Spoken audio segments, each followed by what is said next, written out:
You got the promotion, you got the raise. You moved to the nicer apartment, bought the better car, upgraded the subscriptions, the gym, the restaurant tab. And somehow you feel more trapped than before. That's not a coincidence. There's a specific kind of exhaustion that doesn't come from working too hard. It comes from working hard for the wrong things. It's the feeling you get at midnight, staring at a bank statement that says you earn well but proves you own nothing. The spreadsheet is green on the left column and red on the right, and the gap between them never seems to close, no matter how many promotions you get. You upgraded the life upgraded its price right alongside you. What I'm going to show you in the next 10 minutes isn't a budgeting hack. It's not a savings app or a rule you've heard before. It's the one financial discipline that virtually every wealth management framework ignores because it deals with something no spreadsheet can track: your desires. Not your assets, your desires. And if you don't control the first, the second will never grow, no matter how much you earn.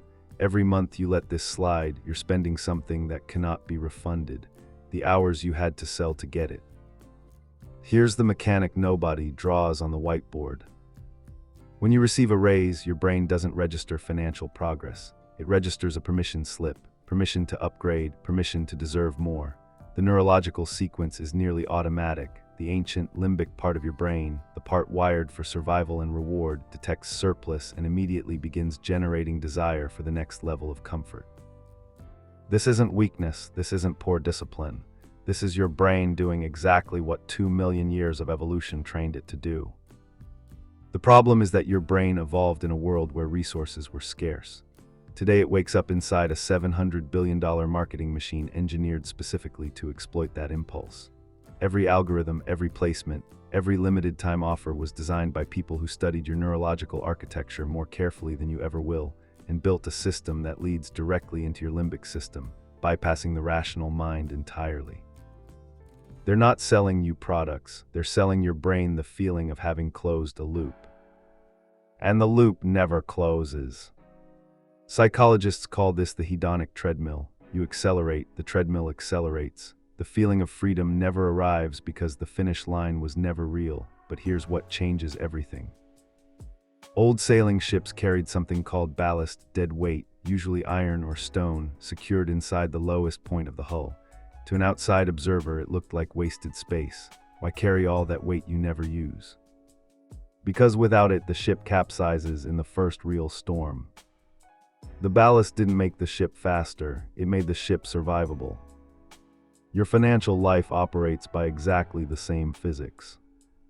Every major financial institution teaches asset allocation, where to put your money across stocks, bonds, real estate, cash, and that matters. But the high net worth psychology, the thinking of people who actually build and protect generational wealth, it starts with something that comes before any of that. Desire allocation. The deliberate, cold-blooded decision about which wants deserve to exist at all. The ancient Stoics understood this with unsettling clarity. Marcus Aurelius, an emperor who controlled the largest empire on earth, wrote in his private journal, a journal he never intended anyone to read, about the discipline of interrogating every desire before acting on it. Epictetus, a man born into slavery who became one of history's most influential thinkers, put it plainly: freedom isn't secured by satisfying your desires, it's secured by reducing them. Not eliminating them, reducing them, choosing them.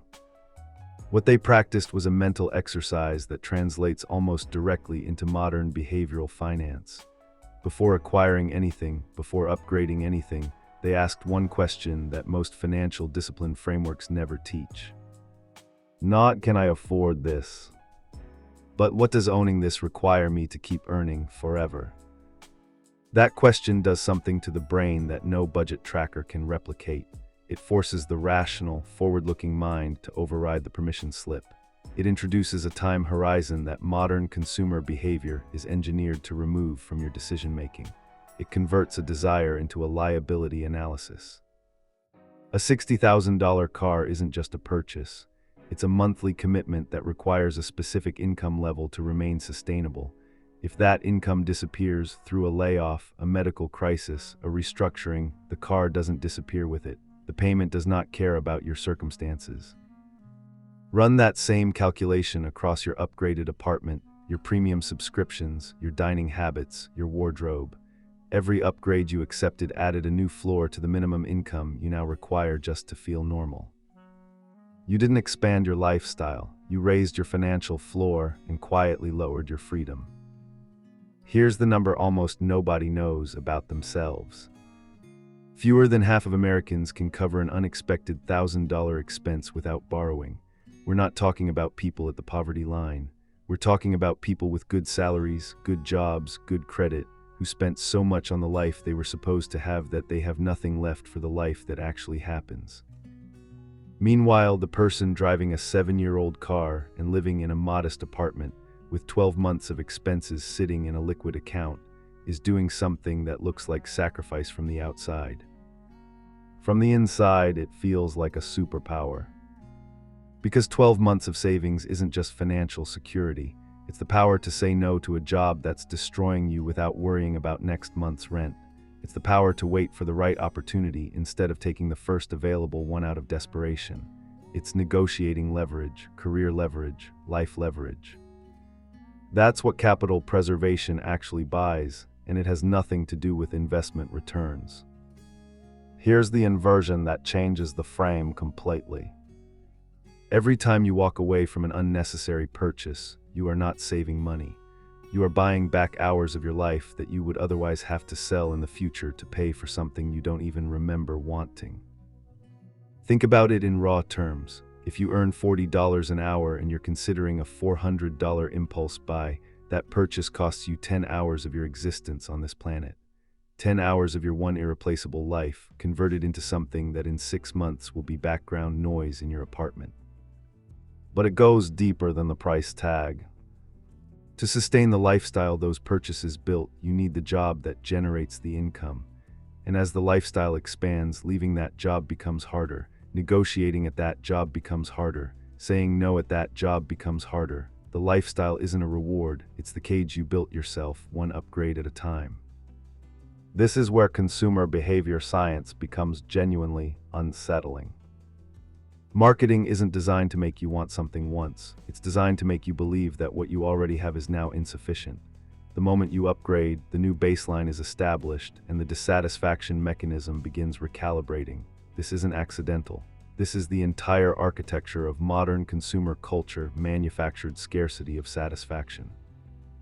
And your rational mind, which is capable of seeing through all of it, is systematically bypassed, not by force, by speed, by convenience. By one-click purchasing and same-day delivery and zero-interest financing, all precision tools designed to collapse the gap between impulse and transaction. That gap is where your judgment lives. The Stoics understood this gap intuitively. What behavioral science now confirms is that the dopamine anticipation spike triggered by a desired object has a neurochemical half-life of roughly 24 to 48 hours.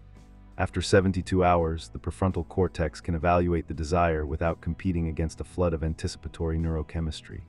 Most of the time, not always, but most, the want either fades or reveals itself as something genuinely needed.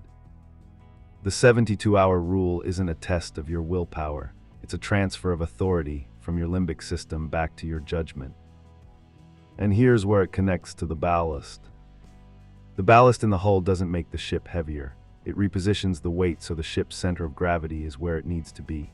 The discipline isn't about owning less, it's about placing the weight correctly. Savings in a liquid account, that's ballast in the right position. A status purchase funded by the income you depend on, that's ballast on the deck. It looks impressive from a distance. It destabilizes the vessel the moment the weather turns.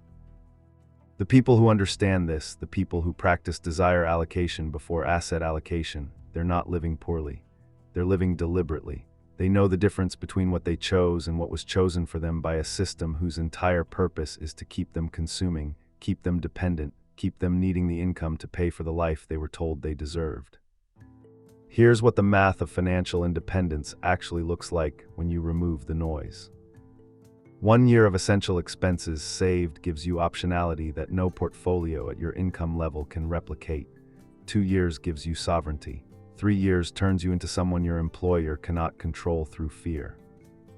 That's not a financial product. It's not a strategy you need an advisor to implement.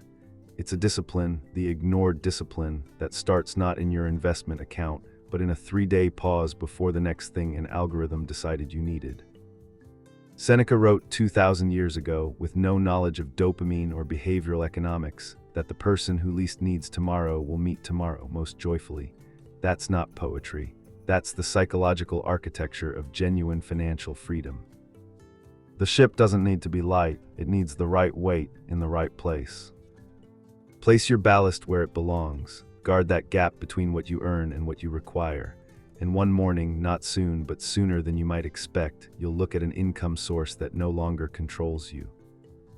And you'll understand what all those upgraded apartments were actually costing you. Not money, time.